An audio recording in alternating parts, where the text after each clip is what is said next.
what this presentation is fundamentally designed to say is this.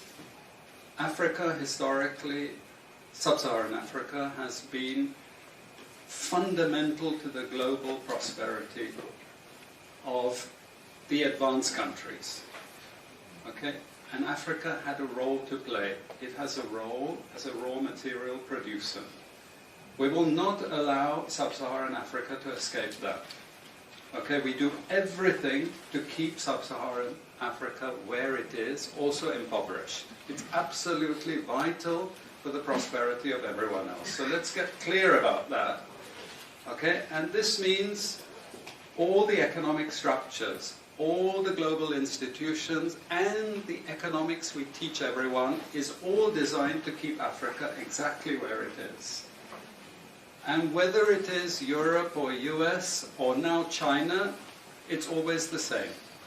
We need Africa to be impoverished because we need those raw materials and we need them dirt cheap. Okay, so that's the message. It doesn't mean to say that there's nothing Africans can do. Of course there is. Okay, but this is the opposition that they're fighting. This is what it's about. Because if Africa does do something different, I assure you living standards of all those in Europe and North America and Asia is going to fall. Okay? And that is a big price to pay. I assure you that the West is not going to allow that without a big fight. Okay, so this is what it's fundamentally about. What I want to show you is how these structures are operating. It's just 20 minutes, so we can't do very much, but just to give you a little bit of an idea. And why I keep the ideology part there is because we are part of the producers of ideology.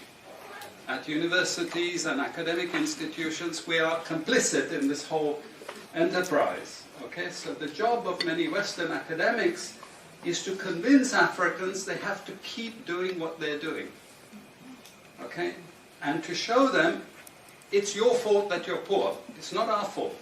It's your fault that you're poor. You know, so this is what we do in academic institutions, and I want to show that as well. Let me just start. This is what it's basically about, so you know what it's about. But I want to just show you the extent to which Africa is specializing in the production of raw materials and basic agricultural goods. We know the basic forces that have caused this underdevelopment. We know it's colonization. I will not discuss that very much because my colleague speaker is going to go into some aspects of this. But I do want to discuss the global economic structures, the global financial institutions, and economic ideology, briefly, to give you a flavor of those. Let me start with this. You can't really see it so easily, but if those of you who are interested, you want the PowerPoint, I'm sure we can make it available to you. But the thing that you really need to see is the top line. Okay? And the extent of dependency is captured by this statistic at the top. Okay? And you compare it with all other income groups, and what you see is essentially in that one statistic how dependent Sub-Saharan Africa is on raw material production. Okay? This is the very heart of what makes Sub-Saharan Africa beat. Okay? Here, just to have a look at one very important additional statistic, with all this export coming from Sub-Saharan Africa, how much does Sub-Saharan Africa account for in terms of global trade value? We know there are vast resources coming from there, but look at the bottom line in terms of global trade value. Look at that. 0.5%, 1975, 0.95%, going down to 0.1. To 0.1. Meaning that with all these vast resources being produced, How much are they getting for it? Nothing. Nothing. This is a very significant piece of data. Then I just want to show you what has happened to Sub-Saharan Africa, because what we know, and from all studies, no country ever develops without manufacturing. Okay, producing raw materials will not take you anywhere. Producing basic agricultural goods will not take you anywhere. And let's have a look at how much manufacturing activity takes place in Sub-Saharan Africa. We can look over the last 15 odd years, 15, 20 years. And we see manufacturing has actually declined as a percentage of the total. This is percentages of total production in Sub-Saharan Africa. How much of it is accounted for by manufacturing? So this figure here is 17% of the total. Most of the rest, when we talk of industry, it includes manufacturing, but the bulk of it is mining. Okay? Raw material extraction. This is the bulk of it.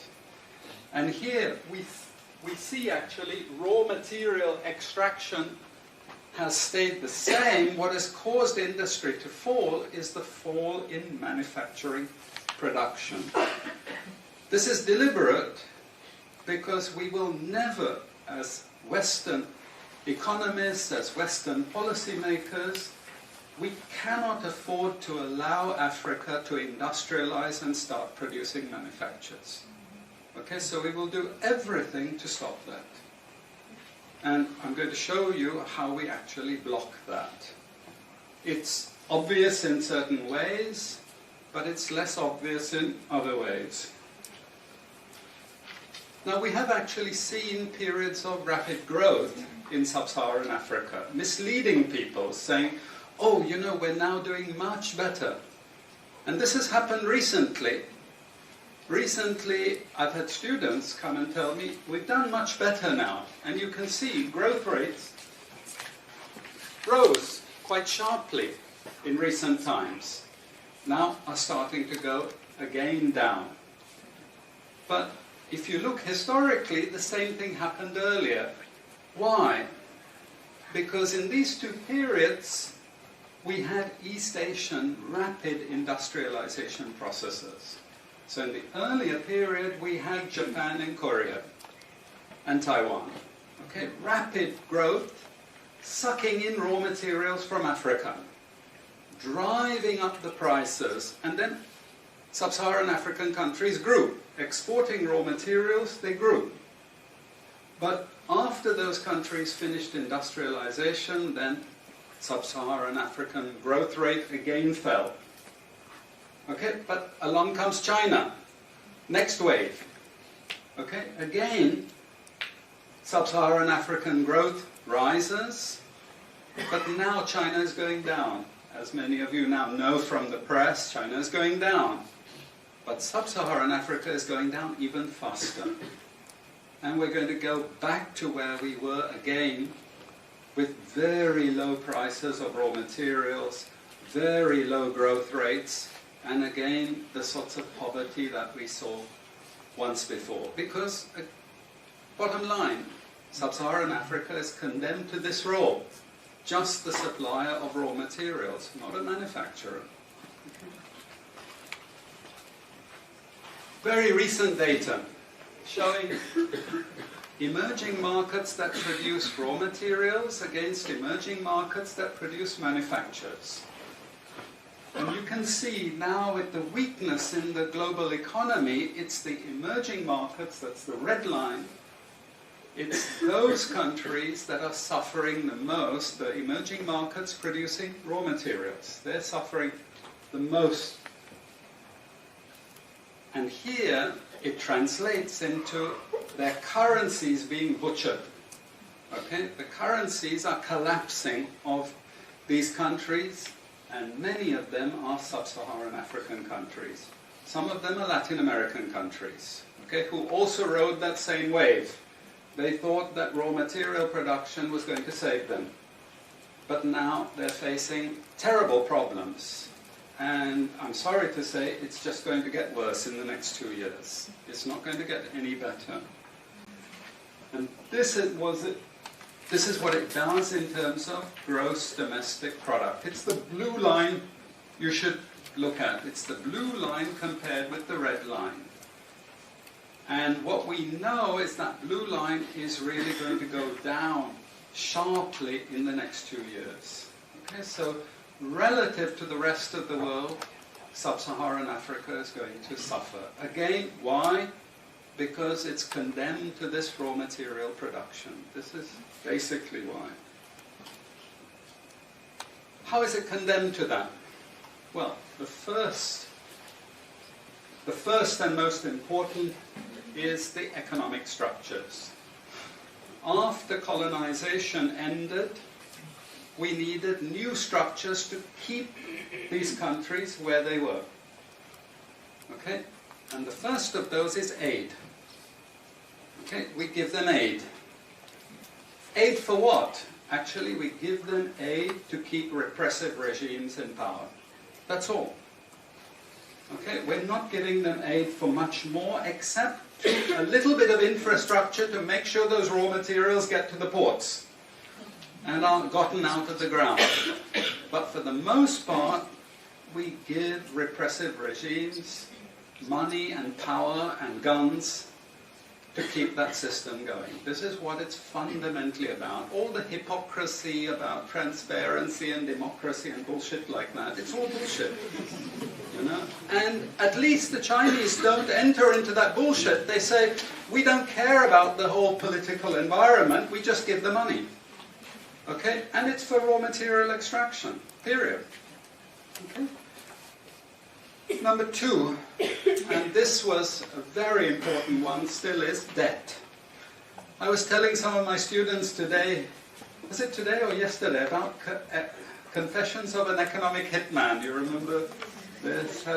Have any of you heard of this one? Confessions of an Economic Hitman. It's a book written by John Perkins, who used to work for a very nebulous, opaque bank.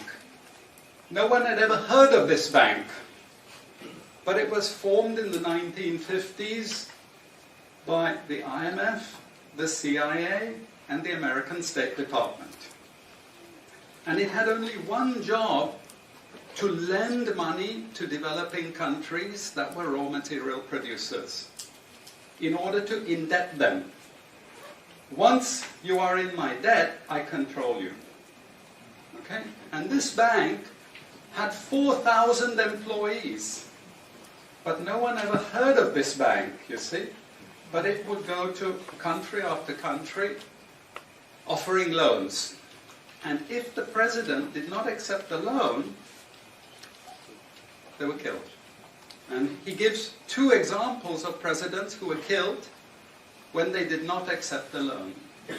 You see, the lending is also very important to trap the country. It's very important. It's part of that process. I teach in Suriname. And Suriname in recent times had a huge foreign exchange reserve. So big they didn't need to borrow money. And then one of my students, who was very high up in government, he said, you know, the IMF is trying to convince us to borrow money from foreigners. Why? I thought, duh, you know, sorry about this, but, you know, this is the game. And in the end, Suriname did borrow this money because the IMF said, if foreigners lend to you, then everyone will think Suriname is such a strong economy that foreigners are interested in lending to you. You understand? Before Lula came to power, you know, the previous president in Brazil, Cardoso, his predecessor, took a gigantic international loan. No necessity for taking the loan. Why? Because once I catch you with the debt strings, I hold you forever. You are my prisoner. Okay, so debt has been this huge spider's web which has trapped Sub-Saharan Africa and keeps them held there. Aid, debt. We have a third structure which is again not known by many people, but it's something that was put in place and continues to this very day, with no one discussing it. No one says anything about it. It is monopoly buying structures. This is for all raw materials and basic agricultural goods produced by developing countries. There are only 4 or 5 Western multinationals that buy all those goods. And they collude between them. So if you take any major product, these Western multinationals, they collude between them. Even if we go down to banana production, we had a PhD done here at the ISS, and the person showed that the 4 or 5 major multinationals, they collude, and in order to make sure their control is total, what they do is they force all the producers to produce the same uniform banana. You know, the crap you buy in the West and has no taste at all. You go to any developing country, you know how a banana tastes, don't you? There's so many of them, lots of varieties, but we only market 1 or 2 types, so we have control, you see. If you don't produce at the price I want you to produce, I go to the next country. You see, we get control. So these buyers, they impose that control, and they keep pushing the prices down and down and down. Okay, this is the game. No one says anything about it. There are no commissions of inquiry to say, this is illegal, what you're doing. The WTO has nothing to say about this. But sorry to say, you know, if banana prices rose 10 times, especially for people like me who love bananas, okay, I protest. I like my living standards. Okay, it's the same with all the other raw materials, you see. We're all benefiting, we're complicit. We're actually complicit in this because we will protest and shout out if the situation ever changed. Okay, now we come to those international institutions. And I must tell you this, from the outset, don't think of them as wicked. IMF, World Bank, WTO. We always think evil creatures, horrible. It's not. It's just economics. It's economic warfare. The rich declare war on the poor. It happens everywhere. It happens in a country. The rich control the government. Of course they do. You really believe you have democracy? Come on. You know, I mean, grow up. This is not about people living in democratic systems. What we have is the rich control. The rich set up these institutions explicitly to control the poor countries. And they don't give them much room for maneuver. Which incidentally, when the IMF starts talking of poverty alleviation, you should also understand that there's another game there also starting to play, which I'm going to come back to later. But what do these institutions do? What does the IMF do? What is structural adjustment about? It's about making sure countries keep producing what we want them to produce. We make sure they have recurrent balance of payments problems. You notice these countries never get out of balance of payments problems. You notice that? Whereas countries that never took IMF support are always out of balance of payments problems. But the countries that are continuously getting advice and support by the IMF, they're always in balance of payments problems. Why? Because that's the way we keep our stranglehold on them. And that's what we have done. We have done, the IMF and the World Bank. And they've also done something very, very important. And that is they have destroyed the self-sufficiency of these countries. Colonization started it. Okay? One of the most important things is we destroy food self-sufficiency. Okay? And the World Bank continued it. They forced most countries to eliminate all food subsidies and food support. Okay? Because once you don't produce your own food, I increase my control over you. How do we know this? Well, very funny thing happened some years ago. Not so funny, actually. It involved starvation of a large number of people in Malawi. Okay? Many of you could remember this because it was really tragic. But the Malawian finance minister, who was under terrible threat at the time, suddenly broke ranks and he said, well, you know why we had this famine? Because one of the conditions of the loan given by the World Bank was we destroyed all our grain surplus stocks. Why? Because remember, we want you dependent. 1970s, the US Senate, the US Congress said, we will not allow Latin America to produce their own food. We will start a strategy involving the IMF and the World Bank to destroy food self-sufficiency of Latin America. Then they will indeed be our true backyard. And that's exactly what they've done. Look at all the Latin American countries. Look at them. They used to be food self-sufficient, but they're no longer food self-sufficient. Now here comes the kicker. This is the beautiful part of it. I congratulate them. You know, I admire them because they do it so well. Okay? I know it sounds really perverse, but we have now in the WTO something called the Agreement on Agriculture. Okay? You know what that Agreement on Agriculture states? It says, if you don't have any subsidies, you're not allowed to put these subsidies on food.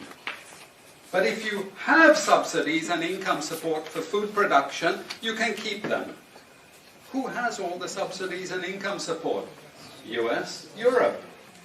The largest budgets in the world for supporting their farmers are Europe and US. But the World Bank and IMF have destroyed all those subsidies. You see, all those subsidies have been destroyed. And now we're telling these countries, you don't have subsidies, tough luck, you know. You see, we're keeping them dependent. We're keeping them on a string. I have 5 minutes, so I have to be choosy about what I say next.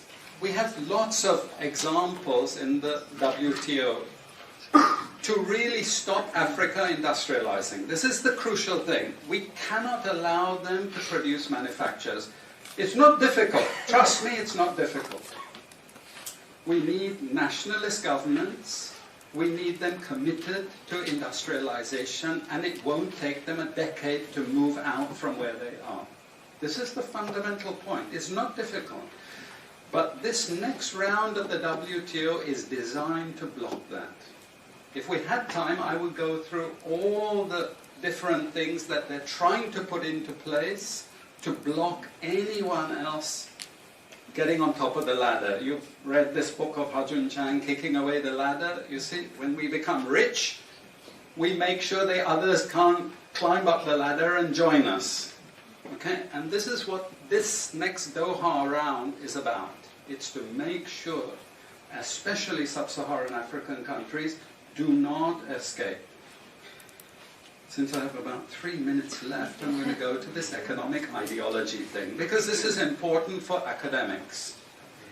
You see, we teach, in many cases, garbage, and it doesn't hurt anyone, a lot of this garbage. You know, it's a blah, blah, blah, blah, blah. And we don't know what we have learned, but anyway, we were there at the university and you got a certificate and you go away and you feel you've learned something. But sometimes we teach very destructive things. And no more important than when we're teaching people from developing countries. Okay? And one of those very damaging and destructive things is the doctrine of comparative advantage. It's a lie from beginning to end. It's utter crap. It has been decimated many times, but we keep it in every curriculum. Why? Because it tells Sub-Saharan African countries that their destiny is to produce raw materials, you see. And if you produce raw materials, you get rich just like we are in the West. You see, this is the game we're playing, and just for you to be totally confused, we normally build models with it, mathematical models, so you really have no idea what we're talking about, but it seems all very scientific. Then we have the modern version of this is because it's all a failure, we know it's a failure, we now have a new generation of economists saying, It's only a failure because you're all corrupt in your countries. We call that new institutional economics. You've all probably learnt it all, but you didn't know why they invented it. It was invented to tell you the same thing. You should keep producing raw materials. Now, don't be as corrupt as you were before. Nobody ever told you that aid was designed to actually start the corruption process in the first place. Okay, and we need corruption to make sure you're doing all these things. But now we blame the victim. You're poor because it's your fault, basically. And you're poor, stupid, and corrupt, basically. This is the message that we're giving people. We also have many theoretical justifications, but I'm going to say something controversial to end. And she's happy that I'm ending because she has to discipline me. And that is, there are also what I call more enlightened approaches, but which are also potentially destructive for Sub-Saharan African development. And this is where I come back to the IMF and the World Bank. You see, now they're all into poverty alleviation. They want you to concentrate on redistributing income, and it's something nice. You're young people, you're socially conscious, you're aware. You don't like all this injustice. So you gravitate towards what we call pro-poor strategies. But actually, I'm sorry to tell you, that is not what Africa needs.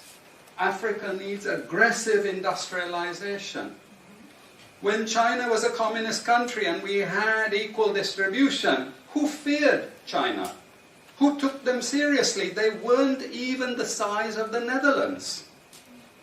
But today, I can't open an internet site. I can't open a magazine. I can't open a newspaper without China, China, China, China. And we know what has built China. It's not socialism or communism, it's capitalism, guys. It's manufacturing, it's production. This is what creates employment. This is what created jobs. I'm not pro-capitalist, but this is the reality. And unfortunately, we're now going to get caught with the good cop, bad cop.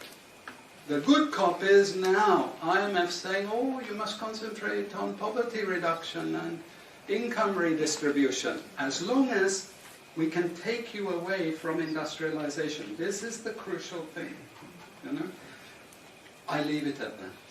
And I'm sorry I took so much.